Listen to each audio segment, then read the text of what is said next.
They will fog you, fear, obligation, and guilt.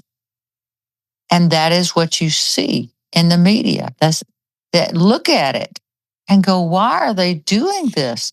There are more and more. So there's more horrible things happening. Horrible things have happened, forever and ever on this planet.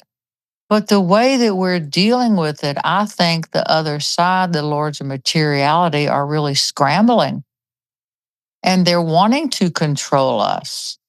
And the reason they want to control is that they are total materialism. They're total materialists. And commercialism has become materialistic. That's all it is. Is it bad? No, put it in perspective. So, whatever you're doing, go, wait a minute. What they just said to me, those are shocking words. I looked on the internet and I see these shocking words. Are you serious? I laugh at it. I'm like, oh my God, what can I do to change that? Well, all I can do is to talk to me and use my big mouth on this radio show and podcasts and books to go find out who you are. Find out what you love, what comforts you. What comforts you? And when you are in that energy field, they can't control you. Do you get that? You can't be controlled if you don't feel fear, obligation, or guilt. And so that being said, most of the resistance we have is likely because one of those three things, or either fear, obligation, or guilt. Well, yeah, the resistance is my joke that the two enemies of humanity are emotions and gravity. You need resistance to grow. Put a little piece of sand in an oyster, you're going to have a pearl. Keep plunging that sword into the cold and the heat and hammering it, the resistance. You're going to have a nice sword. So we come here to feel the discomfort of the material world. The material world is not God. It is God's world, but it is not the end product, and it doesn't do anything except have a beginning, a middle, and an end. So these powers that be will tell you that there is an ending to everything you love and like if you don't do what they tell you to do. It is a one solution. It is a one-piece solution. Once again, you cannot be controlled if you know who you are. Now, that said, there are times that we are all controlled and we can't do a damn thing about it. But there's another lesson. I say in these wackadoodle times of this stress, what a wonderful opportunity to take the next step and learn to control ourselves, learn to control what goes in our mouth, what comes out of it, because action follows thought. And if you're having violent thoughts, then you start swinging your arms. There are consequences for that. Just watch the greatest comedy show on television, Cops. I'll tell you the funniest darn thing. My husband, who for 16 years trained the SWAT team in Western Washington, one of them, he said he went on a ride along with one of the guys and they said, this is the craziest thing. You know what we're hearing? We roll on a car and pull them over and, we look at the kid's pants. It's bulging with something. I said, what is in there? Nothing. Well, clearly empty your pockets. So all this drugs and this gun and crap comes out. And he says, so this is yours? He says, no, I was at a party. These aren't my pants. Okay. So cop mind will say, how did you get somebody else's pants? Well, mine were dirty and I just saw these pants there and I just put them on.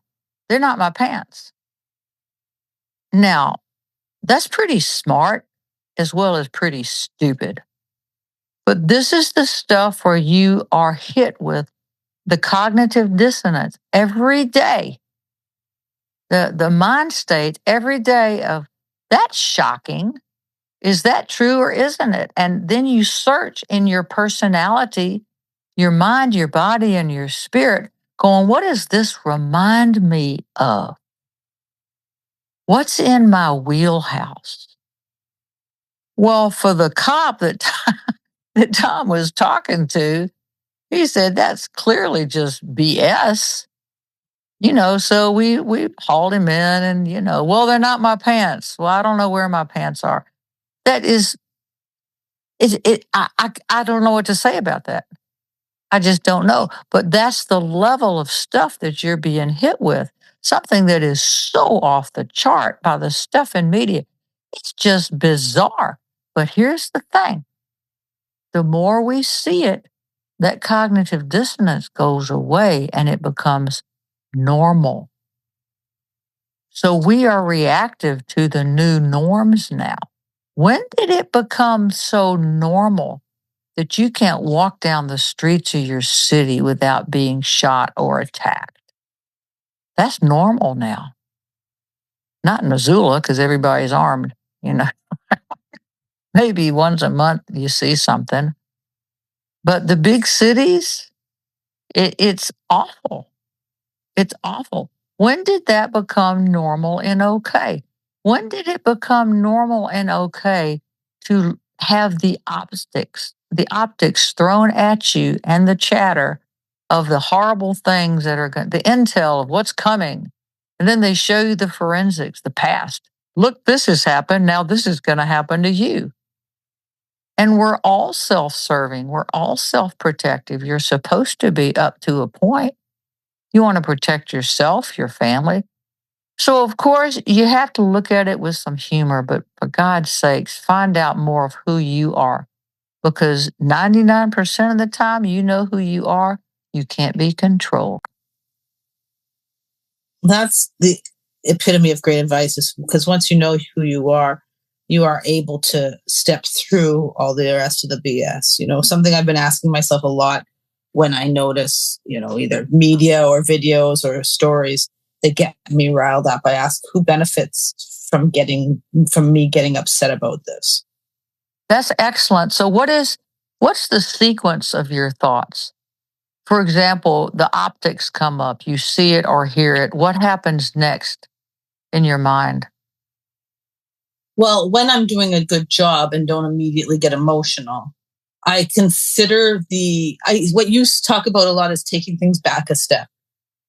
Why am I being shared this? What's the story really about? And what's the broader implications of the story? What is the story wanting me to do about it? And then not immediately jumping to that conclusion, but saying what benefit does that give the greater community or the victim of this story? Because there's usually a victim. How is it benefiting that person?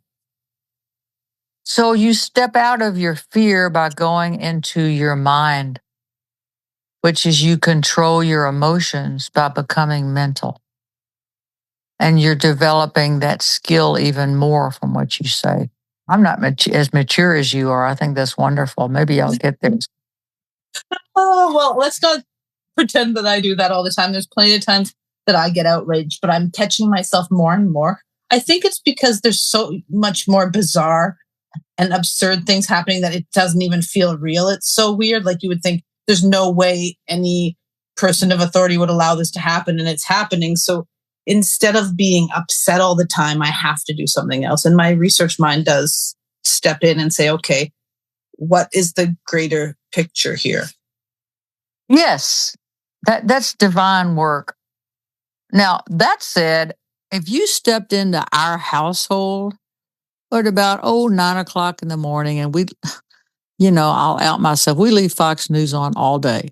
That's who and what we are. We watch other things too, but you can only take so much of that. But you should hear what comes out of my mouth or Tom's. It's fine to be sitting there in your jammies, drinking your coffee, right? And be outraged for 10 seconds. Did you see that? What the hell? So you're kind of releasing some tension, but I don't stay with that. And I think now these days I've gotten better at not going off on myself My husband, he was a JSOC operator. This guy has seen and been all over the world doing this stuff. His perspective is much more different than mine. And so I listened to his reasoning and I listened to that, and it's allowed me to become more reasonable by doing what you're saying. Go, what are they benefiting from? Mainly what gets me jacked up is I can't believe they have the right to say that. It's like going into a grocery store if you're on a diet. When I was in my 20s, I went on one of my wackadoodle diets I was on. Oh my God. And I remember walking into the store going, how dare they have all this food I can't eat? What are you, 12, Zoli? What kind of ego garbage is that? But it's the same thing. And sometimes we just need to get stuff out. And if we do it in a safe way.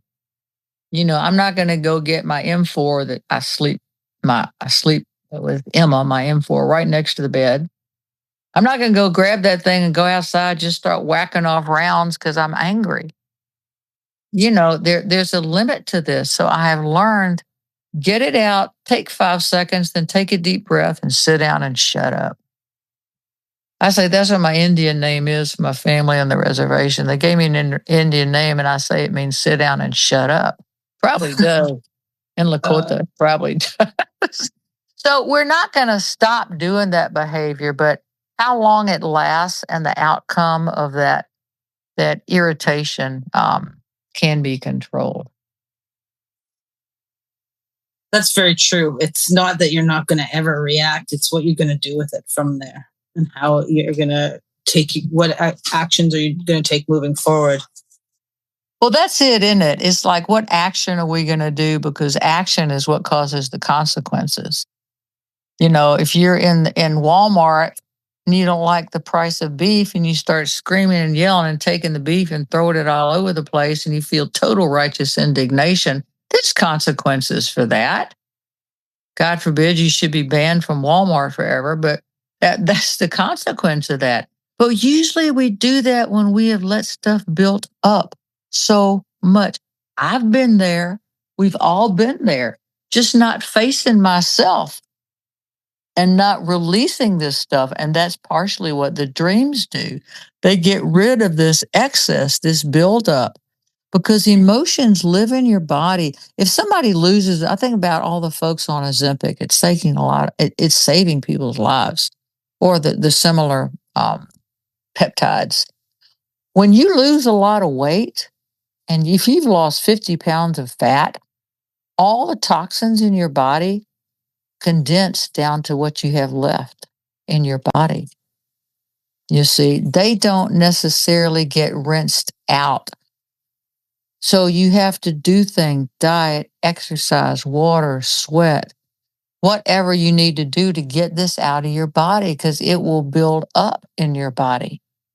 Things build up. Every day we have to grieve a little bit. Every day we have to get rid of this stuff on certain levels, whatever level you want, but do something to get it out of your body. I know I've spoken to y'all about what does it for me is exercise. I was a trained athlete. That does it for me. I'll go down to the gym at 7 and, do this and that, and I feel better once I get it out of my system.